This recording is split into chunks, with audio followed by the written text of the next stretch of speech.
Dog ട്രെയിനിങ്ങും ഡോഗിന്റെ സൈക്കോളജിയും തമ്മിൽ direct ഒരു കണക്ഷൻ തന്നെ ഉണ്ട്. ഇപ്പൊ ഏതൊരു ജീവിയാണെന്നുണ്ടെങ്കിലും നമുക്ക് എന്തെങ്കിലും ഒരു കാര്യം പഠിപ്പിച്ച് അതൊരു ബിഹേവിയർ ആക്കി മാറ്റണമെന്നുണ്ടെങ്കിൽ തീർച്ചയായിട്ടും അതിനകത്ത് സൈക്കോളജി യൂസ് ചെയ്തേ പറ്റത്തുള്ളൂ.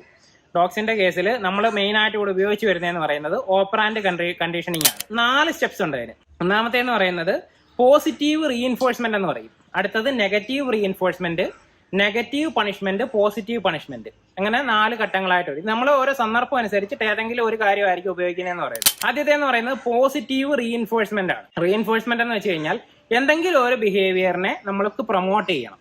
ഇപ്പൊ കൂട്ടി കയറുന്നു, അല്ലെന്നുണ്ടെങ്കിൽ കറക്റ്റ് ആയിട്ട് സ്ഥലത്ത് പോയി ടോയ്ലറ്റ് ചെയ്യുന്നു, അല്ലെന്നുണ്ടെങ്കിൽ കൃത്യമായിട്ടുള്ള രീതിയിൽ ഫുഡ് കഴിക്കുന്നു, നമ്മുടെ ദേഹത്ത് ചാടി കയറാതെ ഒരിടത്ത് നിൽക്കുന്നു, അതൊരു ബിഹേവിയർ ആണല്ലോ. അപ്പൊ അങ്ങനെയുള്ള നല്ല നല്ല കാര്യങ്ങൾ ചെയ്യുമ്പോൾ അതിനെ പ്രൊമോട്ട് ചെയ്യാൻ വേണ്ടിയിട്ട് നമ്മൾ പോസിറ്റീവായിട്ട് എന്തെങ്കിലും ആഡ് ചെയ്ത് കൊടുക്കും. അതാണ് പോസിറ്റീവ് റീഇൻഫോഴ്സ്മെന്റ്. ഉദാഹരണത്തിന് നമ്മൾ സിറ്റ് കമാൻഡ് പറയുന്നു. സിറ്റ് കമാൻഡ് പറയുമ്പോൾ അവർ ഇരിക്കുവാണെന്നുണ്ടെങ്കിൽ നമ്മളൊരു ട്രീറ്റ്